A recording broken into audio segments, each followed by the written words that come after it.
जे ज्ञान आपण ऐकतो, श्रवण भक्ती करतो, श्रवण ही भक्ती आहे आणि ती पहिली भक्ती आहे. आणि ती श्रवण भक्ती आपण जर केली तर आपल्याला पुढं काय होतं, आपल्या अंतःकरणामध्ये विवेक जागृत होतो. विवेक, चांगलं काय, वाईट काय, सार काय, असर काय, पाप काय, पुण्य काय, खरं काय, खोटं काय, हे सगळं आपल्याला कधी कळतं, श्रवण भक्तीतून कळतं. म्हणून श्रवण भक्ती ही पहिली भक्ती आहे. जया नाही श्रवण स्वार्थ, तेथे कायचा व परमार्थ, मागे केले तितुके व्यर्थ, श्रवणे विन. जया नाही श्रवण स्वार्थ, म्हणजे जर आपण श्रवण भक्ती केली नाही तर मागे जेवढा आपण परमार्थ केलेला आहे तेवढा फुकट जाईल सांगितलं. म्हणजे श्रवण भक्ती ही फाउंडेशन आहे भक्ती मार्गाचा आणि तो प्रत्येकाने करायला पाहिजे. सातत्याने आपण श्रवण करायला पाहिजे ग्रंथांचं. जर एखाद्याला वाचता येत नसेल तर त्याने श्रवण भक्ती जरूर करावी. आणि वाचता येत असेल तरी पण आपण स्वतः वाचणं आणि दुसऱ्याच्या मुखातून ऐकणं ह्याच्यामध्ये बराच फरक आहे. कारण आम्ही इथून जे ज्ञान सांगतो तुम्हाला ते गुह्य आहे.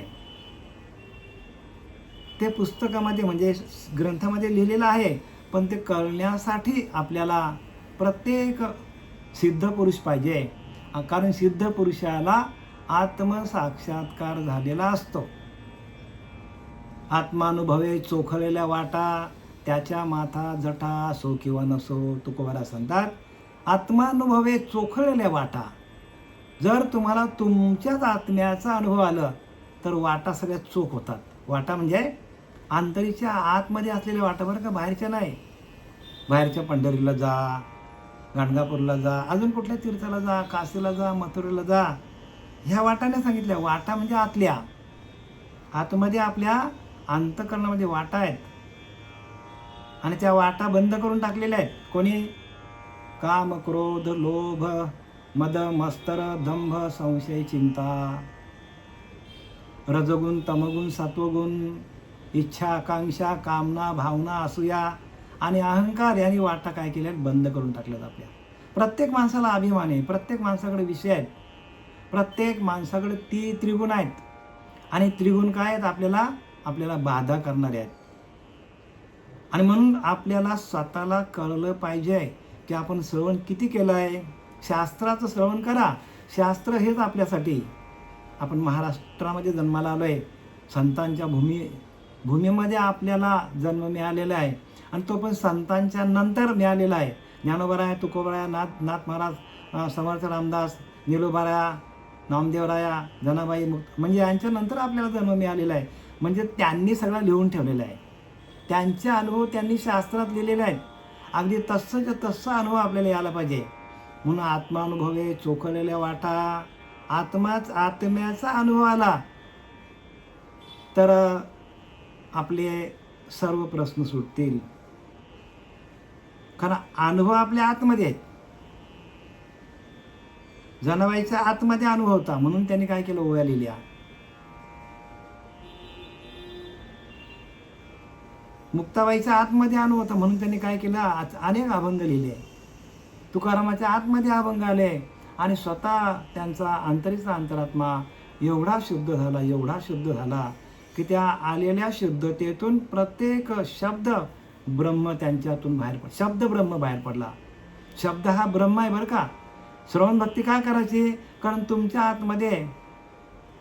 आतमध्ये तो शब्द ब्रह्म ज्यावेळेला आतमध्ये या कानाच्या दारी, कानी जे पेरले डोळ्यात ते उगवले आणि व्यापक भरले परब्रह्म. कानातून जे काय पेरणी केली जाते, कानातून जे काय आपल्या आतमध्ये ऐकतो आपण, ते आपलं अंतःकरण शुद्ध करण्यासाठी ऐकतो. आणि जे श्रवण आपलं अंतःकरण शुद्ध करत नसेल ते श्रवण काय कामाचं? जगामध्ये भरपूर चाललेलं आहे, त्याच्याने अंतःकरण शुद्ध होत नाही. माहिती मिळेल तुम्हाला, संसार कसा करायचा, लौकिकामध्ये कसा वागायचा, पण भगवंताशी एकरूप होणं, ब्रह्मज्ञान करण्यासाठी ब्रह्मज्ञानाचाच उपदेश पाहिजे. ब्रह्मज्ञानाविना उपदेश म्हणू नये विशेष, जैसे धान्य विना भूस खाता नये. धान्य टाकलंय लोकांनी, म्हणजे ब्रह्मज्ञान बाजूला टाकलंय आणि स्वतःच काहीतरी सांगत बसतात. त्याच्याने आपलं अंतःकरण शुद्ध होणार नाही. भले आपली साधना कमी झाली तरी चालेल, पण श्रवण भक्ती भरपूर व्हायला पाहिजे. कारण श्रवणातून अंतःकरण शुद्ध होतो. अंतःकरणामध्ये बसलेले विषय आहेत आपल्या, आणि ते आपल्याला त्रास देतात. इथं तेच सांगितलंय, बाहेरचे शत्रू आपण कितीही मारू शकतो. बघा, युद्धामध्ये अनेक शत्रू होते, बाहेरचे शत्रू. 18 अक्षनी सेना होती, सगळेच्या सगळे मेळे बघा. पण आतले शत्रू मारता आले का? आतले शत्रू मारता आले नाही. आणि म्हणूनच फक्त शुद्ध मती कोण होता? अर्जुन. फक्त एकच त्याची मती शुद्ध होती. आणि म्हणून अर्जुनालाच हे ज्ञान सांगितलं, बाकी लोकांना नाही सांगितलं भगवंताने. कितीतरी लोक होती तिथे कुरुक्षेत्रावर, 18 अक्षनी सेना होती, आणि फक्त हे ज्ञान अर्जुनालाच सांगितलं. म्हणून अर्जुनाचे व्याजे गीता प्रकाशले श्रीराजे, संसार एवढे थोडो जे फेडिले जगाचे. संसार कसा आहे? ओझ आहे, एक प्रकारचा. पण तो आपण कसा करायचा नीटनेटका, आणि आपल्या विषयांवर, आपल्या मनावर, आपल्या अंतःकरणावर आपण कसा विजय मिळवायचा, ह्याच्यासाठी शास्त्र आहेत. बाहेरचे शत्रू आपण सगळे मारू शकतो. स्टेन गन घेतली, सगळ्यांना मारू शकतो आपण. पण आतल्या शत्रूंना मारणं फार ते स्किल आहे, कौशल्य आहे ते. आणि ते कौशल्य आपल्याला भगवंतानी अर्जुनाला सांगितलं, भगवंतानी उद्धवाला सांगितलं. उद्धवाला म्हणजे आपल्यालाच सांगितले बरं का. आणि ते आपण ह्यातनं घ्यायचं. बघ त्या अगदी बरोबर नीट तेवढं टिपूनच घ्यायचं. श्रवण एवढं स्ट्रॉंग पाहिजे तुमचं, एक शब्द इकडे तिकडे जाता कामा नये. कारण श्रवणातून अंतःकरण शुद्ध होतो. आणि अंतःकरण शुद्ध होण्यासाठी श्रवण भक्ती आहे, माहितीसाठी नाही बरं का. आणि म्हणून हे जे शास्त्र आहेत, एकनाथी भागवत, नंतर ज्ञानेश्वरी, तुकोबारांची गाथा, नाथबाबांची गाथा, अमृता अनुभव ज्ञानोबारांचा, हरिपाठ एकनाथ महाराजांचा, ज्ञानोबारांचा, तुकोबारांचा, हे सगळं आपलं अंतःकरण शुद्धीची साधनं आहेत. आणि त्या साधनाचा आपण वापर करायला पाहिजे. आता आपण या विषयाकडे वळूया. एकनाथी भागवत अध्याय 23 आणि त्यातील श्लोक क्रमांक 49 आहे. हे 49व्या श्लोकामध्ये भगवंत उद्धवाला सांगतो बघा, मन हा शत्रू दुर्जय आहे. मन कसा आहे? प्रत्येक माणसाचा शत्रू आहे मन. मनच माणसाचा शत्रू आहे आणि मनच माणसाचा मित्र आहे. मन एवं मनुष्यानाम कारण बंध मोक्षाय, बंध विषय संज्ञा आणि मुक्तय निर्विषय स्मृतम. मुक्त व्हायचं असेल तर कुठले विषय आपल्याकडे पाहिजे नाही. आपल्याला प्रत्येक जीवाला मुक्त व्हायचं असेल तर आपल्या पिंडामध्ये कोणताच विषय पाहिजे नाही. आपल्याकडे पाहिजे नाही म्हणजे विषय आपल्याकडे आहेतच, पण त्यांना शांत करता यायला पाहिजे. विषय मरेपर्यंत जात नाही, पण आपल्याला त्या विषयांना बाजूला करून भगवंताचं भजन एकदा आपल्या अंतःकरणामध्ये ठसलं, भगवंताचं भजन अंतःकरणामध्ये आपण सातत्याने घेत राहिलो तर ते विषय आपोआपच बाजूला होतात. त्याला प्रमाण आहे. तुका म्हणे देह भरिला विठ्ठले, काम क्रोध घर केले रीते. पिकली असेंदे कडूपण गेले, तैसे आम्हा केले पांडुरंगा. काम क्रोध निमालेच ठाई आणि झाले आनंदाची सृष्टी. काम क्रोध निमालेच ठाई म्हणजे जागच्या जागेवर काम क्रोध थांबले आणि आनंद झाला. तुकोबारा सांगतात, तुका म्हणे देह भरिला विठ्ठले, काम क्रोध घर रीते केले. काम आणि क्रोधाने सगळं घर रीतं करून काम क्रोधाचं सगळ्यांना रिकामी करून टाकले. कशाने ते का? विठ्ठल नामाने, म्हणजे त्या नामाने. नाम हे सगळ्या गोष्टींवर एकमेव साधन आहे आणि ते प्रत्येकाला जमलं पाहिजे. मन हा शत्रू दुर्जय आहे आणि त्याचे कामक्रोधादी वेग असह्य असतात बघा. काम आणि क्रोध, लोभ, मद, मत्सर, दंभ, संशय, चिंता हे रोग कोणाकडे आहेत? तर मनाकडे आहेत. आणि मनाकडे ते वेग येतो आणि मन सांगेल त्याप्रमाणे मनुष्य धावतो. पहिल्यांदा हे सगळे विषय मनाकडे येतात आणि मन काय करतो? इंद्रियांना आज्ञा करतो, डोळ्यांना आज्ञा करतो, बघ बघ चांगला आहे. नाकाला वास घेण्याचं सामर्थ्य आहे ना, मग बघ कसा वास चांगला येतो. मग माणूस तिकडे धावतो. कानाने ऐकलं की माणूस तिकडे धावतो. त्याला आवडीची वस्तू मिळाली, आवडीचं ऐकायला मिळालं विषयांचं, मग कान लगेच तिकडे धावतो. पाय आपले कुठे धावतात? विषयांकडे धावतात हो. हात आपले मारामारी करायला उठतात लगेच. म्हणजे सगळे विषय आहेत ते कोणाकडे बसलेले आहेत? मनाकडे बसलेले आहे. आणि मन एकदा रामरूप झालं तर तुमचे इंद्रिय जागच्या जागेवर थांबतात.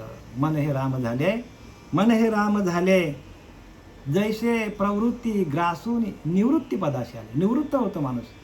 पण मन रामरूप करा, दुसरा उपाय जगामध्ये काही नाही. जगामध्ये एकच उपाय की मनाला रामरूप करा. मनाला काय करा? रामरूप करा हो. मनाला रामरूप कसं करायचं? तर सकाळी उठल्यावर तुम्ही जर ध्यान केलं, सकाळी उठल्या अर्धा तास, 1 तास, 2 तास, जसा वेळ मिळेल तसा. तर केल्यानंतर आपण काय करतो? जसं मोबाईल आपण चार्जिंगला लावतो आणि त्याची चार्जिंग झाली की आपल्याला दिवसभर काम देतो, तसं आपण काय करायचं? त्या भगवंताच्या नामामध्ये, भगवंताशी एकरूप होण्यामध्ये, भगवंताशी तदाकार वृत्ती करण्यामध्ये आपली वृत्ती भगवंताशी तदाकार करा सकाळी उठल्यावर. मग तुमचा अखंड दिवस काय होईल? भगवंताचं नामस्मरण चालू होईल. तुमच्याकडे कोणतेच वाईट विचार आपल्याकडे येणार नाहीत. आपल्याकडे वाईट विचार काय येतात? तर आपण सकाळी त्या भगवंताशी एकरूप होत नाही. आपण भगवंताची माहिती घेतो पण भगवंताशी एकरूप होत नाही. माहिती जमा करून काही फायदा होणार नाही. देव असा आहे, देव तसा आहे, देवाने ही लीला केली, त्या लीला केल्या, देवाने इकडे अवतार घेतलं, तिकडे काही मिळणार नाही तुम्हाला. सगळीकडे देव एकच आहे तुमच्यामधला ना. आणि जो सृष्टीमध्ये व्यापून असलेला परमात्मा एकच आहे, वेगळा नाही आहे. फक्त तुमच्याकडे अंश रूपाने आहे आणि तो व्यापक रूपाने आहे. आणि अंशाला व्यापकामध्ये आपण एकरूप केला की आपले सगळे प्रश्न सॉल्व्ह होतात. म्हणून अनुरेणुया ठोकळा तुका आकाशा एवढा. काय सांगतात? अनुरेणुया ठोकळा आणि तुका आकाशा एवढा. तुकाराम महाराज सांगतात तो अनुरेणू एवढा आहे आणि आकाश एवढा व्यापक पण परब्रह्म आहे. मग आपण व्यापकतेला कधी जाणार? व्यापकतेला जाण्यासाठी सकाळी आपल्याला ध्यान करावं लागेल. सकाळी उठून काय करा? कपाळावर लक्ष ठेवा, भ्रुकुटीमध्ये आपण जिथे गंध लावतो तिथे, आणि तिथे ध्यान करा सकाळी उठल्यावर. बघा तुम्हाला शांतता मिळते का ना बघा. हा पहिला उपाय बरं का. आणि तेही जमत नसेल तुम्हाला तर मग आपलं मन चंचल आहे तर अनुग्रह घ्या. अनुग्रहाच्या माध्यमातून सगळं काही मिळतं आपल्याला. अनुग्रह म्हणजे अनुग्रह हाच आपला देव आहे.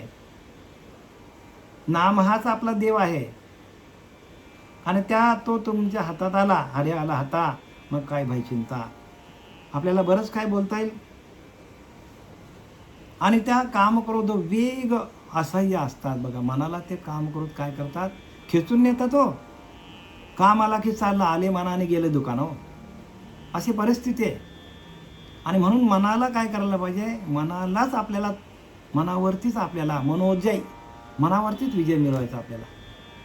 बाहेरच्या शत्रूंवर विजय मिळून आपण काय फायदा नाही होणार. अशा मनोरूपी शत्रूंना न जिंकता जो कोणी काही मर्त्य माणसाशी वैर करतात, म्हणजे अशा मनोरूपी शत्रूला आपण जिंकलं नाही आणि आपण ह्याच्याशी वैर कर, त्याच्याशी वैर कर, ह्याला मार, त्याला मार, ह्याला झोड, ह्याला बोलून दुखव, त्याला वाईट शब्द वापरून दुखवा, ह्याची निंदा कर, त्याची निंदा कर, ह्याला शिवाय घाल. म्हणजे आपण कोणाला?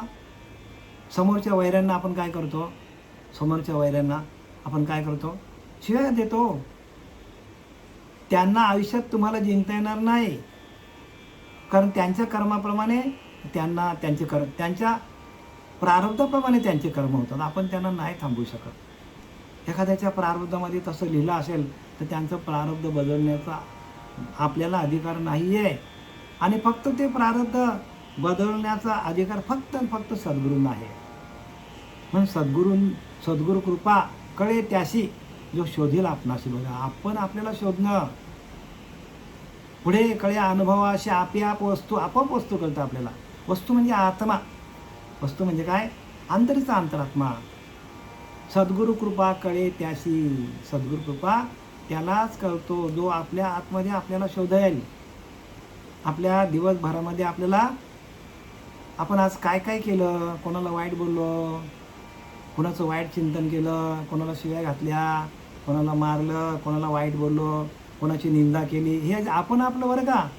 आपण काय करायचं, शोधबोध घ्यायचा आणि त्याप्रमाणे आपणच मनाला शिकवून द्यायची आहे. तर मला कोणीही शिकवायला येणार नाही. मग जर आपण आपल्या मनाला शिकवून दिली नाही तर आपल्याला अनेक संकट येतात. आपल्या मनाला जिंकणं म्हणजे जगाला जिंकलं. तुकाराम महाराजांनी काय केलं, ज्ञानोबारांनी काय केलं, जनाबाईंनी काय केलं, आपल्याच मनाला जिंकलं. कितीतरी संकट आले त्यांच्यावर. तुकोबारांना काट्याने काय मारलं, ज्ञानोबारांच्या अगदी अन्नामध्ये माती काय कालवली, जनाबाईचे भांडले काय लोक. प्रत्येक संतांना त्रास झालेला आहे, पण त्याने आपल्या मनावर विजय मिळवलेला आहे. आणि ती कथा जी आहे, मनाला जिंकवणारा जो हा या एकनाथी भागवतामध्ये नाथबाबांनी ज्याचं किंवा भगवंतांनी उद्धवाला जे कथा सांगितलेली आहे ती कृपण ब्राह्मणाची सांगितलेली आहे. आणि हा कृपण ब्राह्मण काय असतो तर हा खूप कंजूस असतो आणि याच्यावर अनेक संकट, श्रीमंत असतो खूप, पण याच्यावर अनेक संकट आल्यामुळे ह्याला सगळे बायको मुलं सगळं संपूर्ण समाजाने वालीत टाकलं. आणि ह्याने मनाला शिकवण दिली की अरे बापरे, मनाला जिंकायला त्याला खूप त्रास झाला बरं का लोकांपासून. तसं आपल्याला लोकांपासून खूप त्रास होणार आहे, पण आपण मनाला जिंकलं पाहिजे. कोणालाच वाईट बोलता कामा नये, कारण मन चिंती ती वैरीनं चिंती हो. आणि त्या मनाला चिंतन लावी चित्ताला गोडी लावते हो. म्हणून भगवंताचं चिंतन करा. चिंता करण्यापेक्षा भगवंताचं चिंतन करा. भगवंताचं चिंतन केलं तर भगवंताची आपल्यावर कृपादृष्टी आपल्याकडे होते आणि आपल्याला प्रपंचामध्ये परमार्थामध्ये भगवंताचं साहाय्य आपल्याला 100% भेटतो. बघा काय विषय लक्षात घ्या, काय सांगतात ते. मर्त्य माणसाशी वैर करतात, काही अनुकूल माणसाशी मैत्री करतात व जे प्रतिकूल असतात त्यांना उदासीन किंवा शत्रू मानतात. बघा, म्हणजे समोरच्या माणसाला आपण काय म्हणतो, त्याला शत्रू समजतो आपण. ते अत्यंत मूर्ख होते. म्हणजे काय, आपल्या मनाला जर आपण आपल्याच मनाला काय करायला पाहिजे, शिकवण द्यायला पाहिजे. ही शिकवण धरिता चित्ती सकळ सुखे ओळंगती. ही शिकवण धरिता चित्ती सकळ सुखे ओळंगती. ही संतांची शिकवण आहे, ही मनाला शिकवण दिलेली आहे. ही जर आपण आतमध्ये धरली तर सगळे सुख आपल्याकडे येतील. ही शिकवण धरिता चित्ती सकळ सुखे ओळंगती. मनास होय शांती समाधान. मनाला शांती आणि समाधान मिळेल. पण संतांची शिकवणूक आहे. म्हणून अभ्यास करा बाबांना. अभ्यास केल्याशिवाय नाही होणार. नुसतं काय काय लोक माळ घालतात, उठसूट चालले पंढरीला, घरातल्या देवांची पूजा करतात. करा, आम्ही नाही म्हणत नाही, करायलाच पाहिजे, आम्ही पण केली. पण त्याच्या पुढं पण काहीतरी आहे ना. त्याच्या पुढं पण काहीतरी संतांनी लिहून ठेवलं आहे. संतांनी भांडार लिहून ठेवला आहे आणि तो भांडार आपल्या हातात दिला आहे. ज्ञानोबांनी ज्ञानेश्वरीमध्ये भांडार लिहिला आहे, नाथबाबांनी ह्या भागवतामध्ये लिहिलं आहे, रामदास स्वामींनी दासबोधामध्ये लिहिलं आहे. ग्रंथ आपले गुरु आहे, तो ग्रंथ आपली आई आहे. पण आपण त्याचं वाचन करत नाही आणि जरी वाचन केलं तरी समजायचं नाही. मग त्यासाठी काय करायचं आपण, तर अशा गुरुला शरण जायचं आणि त्यांच्याकडनं आपण त्यांच्या मुखातूनही ऐकायचं. का आपल्याला हे कळणार नाही. आपल्याला का कळणार नाही, तर आपल्याकडे ती शांती नाही आहे, आपल्याकडे ते समाधान नाही आहे. आपले अजून विषय तिथल्या तिथेच आहेत. आपलं शरीर अजून विषयामध्येच काय करतं, विषय आपल्याला काय करतात, विषयच आपल्याला चालवतात. आपल्याला परमात्मा चालवत असं वाटत नाही, भगवंत चालवत असं वाटत नाही. आपल्याला चालवणारा भगवंत आहे आणि तो भगवंताची अनुभूती आपल्याला यायला पाहिजे आणि त्या अनुभूती आपल्याला प्रत्यक्ष येते. आता आपण ओव्यांकडे वळ बरं का. पार्थिव शत्रू सबळ येते तेथ समदामदिका स्थिती, कामी लावण्या ख्याती जिंकिले जाते निजांगे. आता भगवंत उद्धवाला सांगतो, म्हणजे तुम्हाला सांगतो बरं का. उद्धवाला तुम्ही पकडा, तुम्ही उद्धवात असं समजा. नाहीतर जर उद्धवाला आपण सांगतो ना, आपण राहिलो बाजूला. ज्ञानेश्वरी अर्जुनाला सांगितले, आपला काय संबंध, असं नाही बाबा. मग हे श्रवण नाही होत. उद्धव म्हणजे आपण, प्रत्येक माणूस हा उद्धव आहे. प्रत्येक माणूस हा स्वतःचा उद्धार करण्यासाठी आलेला आहे, म्हणून तो उद्धव आहे. प्रत्येक माणूस हा अर्थ जुना तो जुनाच आहे हो. अनेक योनीमध्ये आपण होतो आणि आता आपल्याला मनुष्य देह मिळालेला आहे, म्हणून तो अर्जुन आहे. लक्षात घ्या, आपला उद्धार करण्यासाठी आपण, म्हणून त्यांचं नाव उद्धव ठेवलेलं आहे. उद्धारासाठी आलेला जो जीव मनुष्य देह आहे तो उद्धव आहे. असं धरून चाला, तरच तुम्हाला हे भागवत कळेल. अन्यथा उद्धव वेगळा आणि मी वेगळा अजिबात नाही होणार. मग ते तुमचे सगळा गणित चुकून जाईल तुमचा. उद्धव तुम्हीच आहात. बलाढ्य राजे जेव्हा सैन्यासह स्वारी करतात तेव्हा राजनीती जाणणारे राजे साम दाम दंड भेद इत्यादी योग्य उपायांचा अवलंबन करून त्यांना जिंकतात. आता बघा काय दिला की पार्थिव शत्रू सबळ येते.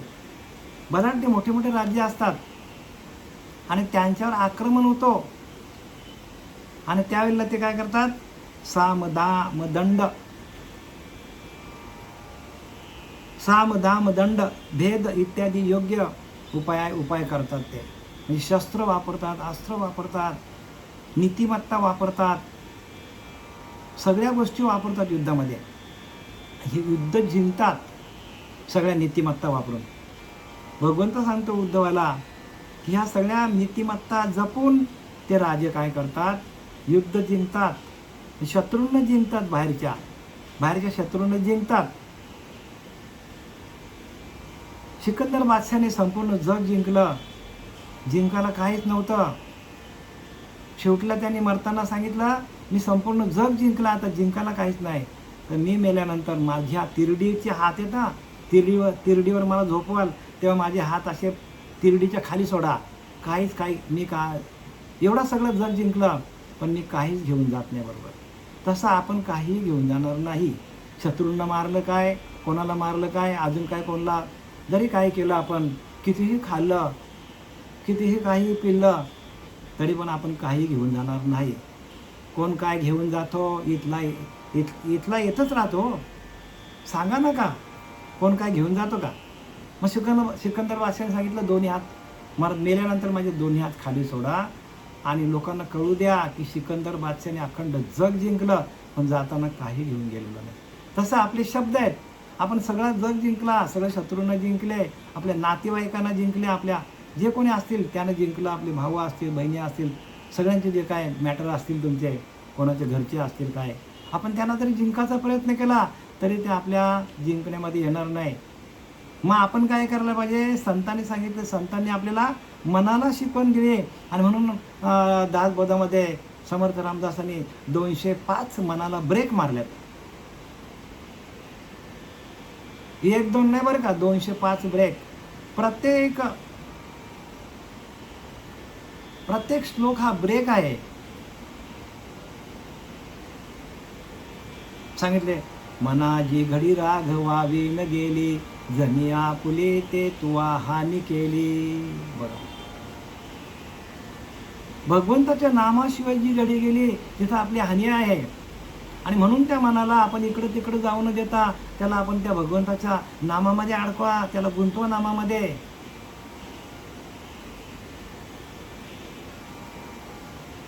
लोकांचा आपण तिरस्कार करण्यापेक्षा, लोकांच्या वार्ता आपल्या घरात आणण्यापेक्षा भगवंताची चिंतन करा, भगवंताचं नामस्मरण करा, त्याच्याने तुमची पुण्याई वाढेल. आणि आपण जर भगवंताचं नामस्मरण न करताना जर आपण लोकांचे हेवे द्यावे जर आपण आपापसामध्ये चर्चा करत असू, तर ज्यांच्याविषयी आपण चर्चा करू त्यांची पुण्याई वाढेल आणि आपली पुण्याई कमी होईल. म्हणून प्रत्येकाने काय करा आजपासून, तर एकामेकाचे हेवे दावे आहेत ते काढूच नका, कोणाचे काहीच चर्चा करू नका, भगवंताच्या नामामध्ये राहा. कारण आपल्याला जन्माला घालणारा भगवंत आहे आणि जगवणारा भगवंत आहे आणि नेणारा भगवंतच आहे. भगवंताशिवाय जगामध्ये दुसरं काही नाही. तोच सगळं करतो. आपला काय करतो, भगवंतच सगळं करतो. जन्माला आल्यापासून मरेपर्यंत आपल्याला सगळं कार्य भगवंत करून घेतो आपल्याकडनं, आपण करत नाही.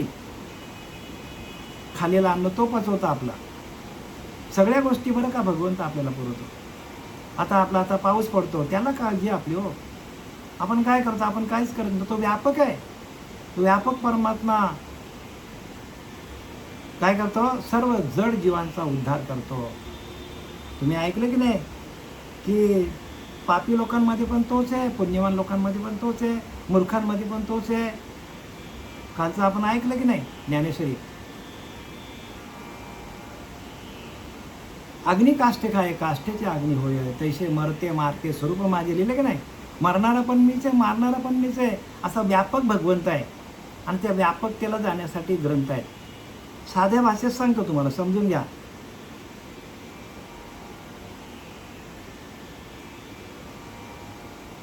हे प्रकार मनाच्या ठाई करिता न चालती पाही, मनाशी कारवाई विशिष्टाई, ते कोणाचे काही ऐके ना. बघा, आपण किती पण जरी शिष्टाई केली मनाबरोबर, तरी मन कोणाचंच ऐकत नाही.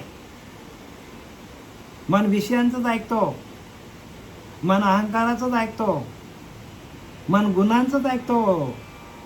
रजोगुणाचं असेल तर त्याला तशी त्याची वृत्ती होते. तमगुणाचं असेल त्याला तामसिक आहारच पाहिजे, त्याला मांस मटण मच्छीच पाहिजे खायला. ऐकत नाही तो कोणाचा. आपण त्याला बोललो बाबा गळ्यात माळ घाल, गळ्यात तुळशी माला, गोपीचंद टिळा आणि हृदय कळवळा वैष्णवांचा, नाही म्हणतो जमणार आम्हाला. म्हणजे ते कोणाचंच ऐकत नाही मन. आणि कधी ऐकतो? संतांनी उपाय एक भगवत भक्ती, जरी ठाके नावी रक्ती तरी यथानुशक्ती भगवत भजन केले पाहिजे. आपल्या शक्तीनुसार भावे पूजावा ईश्वर, परंतु पूजना ह्या विचार कोठेची नाही. बघा, आपल्या शक्तीनुसार भावे पूजावा ईश्वर. जेवढं आपल्याला वेळ मिळेल का? आपल्याला वेळच असतो हो. भगवंताचं भजन काय करायला जातो मला सांगा? उठताना, झोपताना, खाताना, पिताना, झोपताना, सगळं करताना भजन करा. सगळं करताना हो. भजनाला काय पैसे लागतात का? भजनाला काळ वेळ आहे का? काळ वेळ नाही. काळ वेळ नाम उच्चारिता नाही. बघा, नाम उच्चारायला काळ वेळ लागत नाही. आणि इथं तर सांगितलं तुमचं अखंड चालूच आहे नाम. ज्याने अनुग्रह घेतलाय, प्रबोध घेतलाय, त्यांना माहिती आहे. ज्याने नाही घेतलं त्यांनी घ्या, कारण तुमचं नाम चालूच आहे. भगवंत तुमचं अखंड चिंतन, तुम्ही नाही देवाचं स्मरण करत, देवच तुमचं काय करतो? श्वासोश्वास चालवतो. श्वास जातो येतो, तुमचा देव श्वास तुमचा देवच चालवतो, तुम्ही नाही चालवत. तुम्ही थांबवायचा प्रयत्न करा, श्वास थांबतो का बघा. आणि तुम्ही थांबवायचा प्रयत्न केला तर घरावर गर्दी होईल की नाही मला सांगा? गुदमरल्यासारखं होईल की नाही? मग तुमचं अखंड भजन चालू आहे, प्रत्येक जीवाचा भजन चालू आहे, पण त्याच्याकडे आपलं लक्ष नाही. त्यासाठी श्रीगुरूंना शरण जायचा असतो. श्रीगुरूंना शरण का जायचा? तर भजन कसं करायचं हे शिकण्यासाठी, भगवंताचं नामस्मरण कसं घ्यायचं हे शिकण्यासाठी गुरुला शरण जायचा असतो. ज्ञानासाठी नाही बरं का. तुम्ही ज्ञानीच आहात, प्रत्येक माणूस हा ज्ञानी आहे. आणि हे केवढं भांडार आहे या एकनाथी भागवतमध्ये, केवढा भांडार आहे ज्ञानाचा. वाचलं तरी तुम्हाला ज्ञान होईल, पण वाचून ते ज्ञान होत नाही. म्हणून तर आपण गुरुला शरण जायचा असतो. ऐकणं म्हणजे ज्ञान नाही, वाचणं म्हणजे ज्ञान नाही. भगवंताशी तदाकार होऊन त्याचं अखंड भजन करणं म्हणजे ज्ञान आहे. एकदम शेवटची स्टेप आहे बरं काही. हे प्रकार मनाच्या ठाई करिता न चलती पाही, मनाशी करावी शिष्टाई, ते कोणाच्या काही ऐकेना. मनाला आपण नम्रता ठेवलं, शिष्टाई दाखवली, तर मन कोणाचंही ऐकत नाही. मन काय करतो? कोणाचंच ऐकत नाही. मनाशी द्यावे विषय दान, परी विषय तृप्त नव्हे मन, त्याने अधिकची होय दारुणा आवरी कोण तयाती. बघा, मनाला जर आपण विषयांशी लावलं, विषयांकडे नेलं, विषय भोगायला लावले मनाला, तर त्याची तृप्ती भागत नाही, त्याची वासना अजून वाढत जाते. मन वढाय उभ्या पिकातलं ढोर, किती हाकला फिरी येतं पिकावर. बहिणाबाई सांगते की नाही? मन कसं आहे? उभ्या पिकातलं ढोर आहे हो. त्याला हिरवलीवर जायला आवडतं, तसं त्या मनाला विषय भोगायलाच आवडतात. मनाला काय आवडतात? विषय भोग जास्त आवडतात. आणि विषय भोग आपण भोगल्यानंतर भोगलेले जे आपण विषय आहेत त्या विषयांचीच आपल्याला काय येतात? अंतकाली बिलं येतात आणि आपल्याला जन्ममरणाच्या फेऱ्यामध्ये आपल्याला अडकावं लागतं. म्हणून सबल विषय त्यागणे शुद्ध कार्य करून घेणे. विषय त्यागाची लक्षणं ऐशी असे. जे आपल्याला शास्त्रात लिहिलं आहे त्या शास्त्राप्रमाणे आपण विषय भोग घ्यायचं. पण शास्त्राच्या बाहेर आपण गेलो तर आपल्याला पाप आहे. सबल विषय त्यागणे शुद्ध कार्य करून घेणे. विषय त्यागाची लक्षणे ऐशी असे. कसं त्यागायचं? तर जे शास्त्रामध्ये लिहिलं आहे, ज्याचं काम आहे, जिथं सूर्य अग्नी आहे, इष्टमित्र मंडळी, जिथं आपण अग्नीच्या ठिकाणी आपण प्रदक्षिणा घातली आहे त्या ठिकाणी काम विषय. क्रोध नसावा का? आपल्या मुलांनी अभ्यास करा म्हणून आपल्याला क्रोध यायला पाहिजे हो. लोभ नसावा का? आपल्या संसाराला लागेल तेवढा आपल्याला असला पाहिजे. म्हणून सबल विषय त्यागणे, जास्तीचे ते त्यागाचे. शुद्ध कार्य करून घेणे, जेवढं आपल्याला लागतील तेवढेच घ्यायचे शास्त्रामध्ये लिहिल्याप्रमाणे. आणि आपण नको तेवढे विषय आपण भोगायला गेलो तर तेव्हा आपल्याला पाप लागतो. आणि मग कर्माचा लेखा न चुके ब्रह्मादिका हे त्याच्यामध्ये तेच सांगितलं आहे. काय केलं? तेच इथं सांगितलं आहे. इंद्राने काय केलं? तर अशी अतिविषय भोगायला गेला इंद्राने. आणि योग मायेने त्याने गौतम ऋषीचं काय केलं? रूप घेतलं आणि तो अहिल्याकडे गेला. आणि तेवढ्यात गौतम ऋषी आले आणि त्यांनी त्या अहिलेला शाप दिला. का? तर त्याचं मन त्याला आवडता आलं नाही इंद्राला. हे त्याने दाखवलं बरं का. मागचा याच्यामध्ये आहे सगळं संदर्भ आहे मागे याच्यामध्ये. चंद्राला काय केलं? चंद्राने 28 कन्या कोणाच्या? दक्ष राजाच्या, त्यांच्याशी लग्न विवाह केला. पण त्याने फक्त रोहिणी बरोबरच जास्त प्रेम केलं. त्यामुळे दक्ष राजाने त्या 27 कन्यांना दुःख झाल्यामुळे त्याला शाप दिला आणि त्याला क्षयरोग झाला. म्हणजे चंद्राला पण आपलं मन आवडता आलं नाही. असं आहे त्याच्यामध्ये उदाहरणं. ते गेले आता मागे, मी तुम्हाला शॉर्टकट सांगितलं. मनाशी द्यावे विषय दान, परी विषय तृप्त नव्हे मना. जेवढं द्याल तेवढं त्याला काम विषय त्याला जेवढा द्याल तेवढं तो भोगत बसेल मन. क्रोध जेवढं त्याचं वाढत जाईल. एकाला मारलं की दुसऱ्याला मारलं की तिसऱ्याला. आणि एखाद्याला जेलमध्ये जायची सवय झाली आहे तर त्याला जेलमध्येच राहायला जास्त आवडतं. म्हणजे काय? त्याने विषय तेवढं भोगलेले आहेत आणि मग त्याला 52 पत्त्याची भाजी खायला लागतो. म्हणजे विषयांचं सुख काय आहे?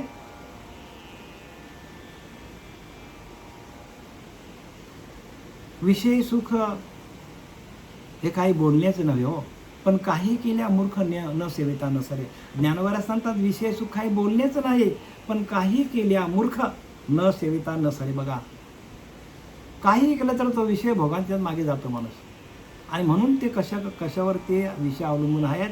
तर मनाकडे अवलंबून आहेत.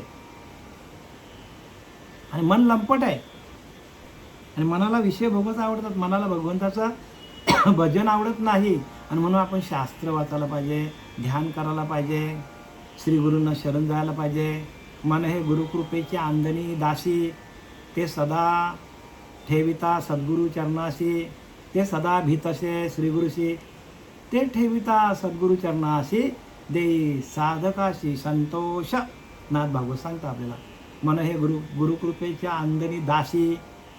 गुरुची कृपा व्हायला पाहिजे, गुरुची दास्य भक्ती करायला पाहिजे. ते सदा भीतसे सद्गुरुशी, फक्त सद्गुरूंना घाबरतं ते ठेविता सद्गुरु चरणापाशी, देई साधकाशी संतोष. साधकांना सुख समाधान देतो. आणि म्हणून काय वेळेला तुकोबाला सांगतात, नाही आन दैवत तुका म्हणे मना ऐसे. पण त्या मनाला आपण भजनामध्ये अडकवलं तरच, नाही तर अन्यथा नाही बरं का. काही कुठलेही उपाय करा तुम्ही. भगवंताला शरण जाणं, श्रीगुरूंना शरण जाणं, त्या भगवंताचं भजन चित्तामध्ये भजन करायला पाहिजे. चित्त आहे ना, चित्तामध्ये भजन जायला पाहिजे. आणि एकदा का चित्तामध्ये एखादी वस्तू गेली तर ती बाहेर निघत नाही. म्हणून भगवंताचं भजन चित्तातून व्हायला पाहिजे. ताई चित्ती प्रगट आहे चैतन्य घन मग मनाची होऊन म्हणा, बुद्धी निश्चय पूर्ण परब्रह्मी.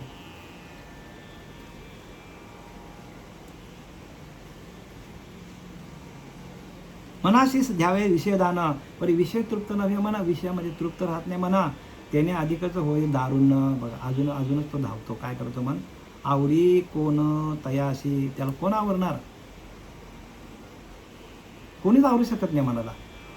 आणि म्हणून त्याला उपाय काय सांगितलंय की तुम्ही श्रीगुरूला शरण जा, त्यांच्या चरणावरती डोकं ठेवा आणि श्री गुरुने दिलेल्या भजनातून मनाला आवरता येतो. म्हणून प्रत्येक जेवढे देव आले, राम आला, भगवंत कृष्ण परमात्मा आला, तुकोबार आले, ज्ञानोबार आले, नाथबाबा आले, सगळ्यांनी गुरुला शरण गेलेले आहेत. आणि गुरुच्या चरणावर त्यांनी माथा ठेवून सर्वस्व अनन्य भावाने गुरुला शरण गेल्यानंतर त्या मनाला आपल्याला आवडता येतो. जो गुरुला शरण जात नाही, पण गुरु पण तेवढाच ताकदीचा पाहिजे बरं का, नामधारक पाहिजे. साधासुद्धा गुरु करून फायदा नाही. मंत्रतंत्र उपदेशी ते गुरु आहेत ते, परंतु ते नवे सद्गुरु मोक्षदाते आपल्याला ते मोक्षाला घेऊन जाणार नाही.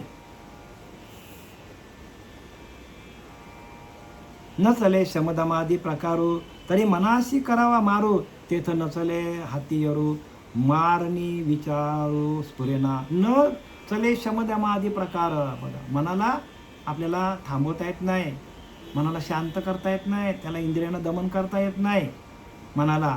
तरी मनाशी करावा मारू, तेथे न चले हत्यारू. मनाला जर आपल्याला मारायचं असेल तर त्याला कुठलाच हत्यार चालत नाही बरोबर. बघा, मनावर कुठला हत्यार वापरून बघा, कुऱ्हाड वापरा, तलवार वापरा, भाला वापरा, बंदूक वापरा, काही वापरा, कुठलाही हत्यार मनाला मारू शकत नाही. आणि म्हणून त्यांनी काय सांगितलंय, मारणी विचारूस परिणाम, म्हणजे मनाला आपल्याला मारता येत नाही, कुठल्याच हत्याराने मारता येत नाही. यावरी हा मनोवैरी दुर्जयत्वे कठीण भारी, त्या सुखदुःखांच्या भरोवरी सर्वदा मारी जन्म मरणे. आणि म्हणून काय सांगतात की असा हा मनोरूपी वैरी जो आहे त्याला जिंकणे फार कठीण आहे हो. मग तोच माणसाला सुखदुःखाच्या सहाय्याने जन्ममरणाच्या चक्रात अडकवतो. तोच काय करतो, माणसाला जन्ममरणाच्या चक्रामध्ये अडकवतो. मनामुळेच सुख आहेत, मनामुळेच दुःख आहेत. मन चिंती ते वैरीने चिंती, म्हणजे काय, मन चिंतन करतो ते वैरी पण चिंतन करणार नाही. मनच काय करतो, आपल्याला भगवंताच्या भक्ती करून येतो. भगवंत आपल्याला भगवंताची प्राप्ती करून देतो. आणि मनच काय करतो, इंद्रियांच्या माध्यमातून विषय भोगाकडे जातो. म्हणजे मनाला दोन वाटा आहेत, एक तर तो अधोगतीला जाणार, एक तर तो भगवंताला भेटणार, म्हणजे एक तर भगवंताची प्राप्ती करून देणार. एवढी त्या मनाची जिद्द आहे. मनाकडे दोन मार्ग आहेत, एक तर तो अधोगतीला तुम्हाला नेणार, एक तर तुम्हाला भगवंताची प्राप्ती करणार. आता तुम्हाला काय त्यातनं चॉईस करायचं तुम्ही बघा. भगवंताचं भजन करून भगवंताला शरण जाऊन भगवंताशी एकरूप होऊन भगवत आनंदामध्ये आपण आपल्याला तल्लीन राहून आपला देह ठेवता यायला पाहिजे. नाही तर दुसरं जर ते जमलं नाही आपल्याला, तर मग आपण विषयांच्या नादी लागलो तर आपल्याला जन्ममरणाच्या दुःखामध्ये काय करतो, मन ढकलतो. आणि म्हणून प्रत्येकाने काय करायचा, सकाळी उठल्यावर त्या मनाला भगवंताचं भजन करायला लावा. 1-1, 2-2 तास भगवंताशी एकरूप व्हा, तदाकार व्हा, त्याचं भजन करा, देहभान विसरून भजन करा. आणि ते भजन ओरिजिनल असलं पाहिजे. भजन ओरिजिनल बरं का. देख मनुष्य जात सकळ स्वभावताचं भजनशील झाले असे केवळ माझ्याचं ठाई, बरी ज्ञाने विन नाशिले. ज्ञानोबाला सांगतात, स्वभावताच भजन तुमचं चालू आहे, स्वभावताच तुमचं नाम चालू आहे, मग त्या नामाला शरण जायला पाहिजे. इतर मंत्रतंत्र आपल्याला ते नाही तरू शकत.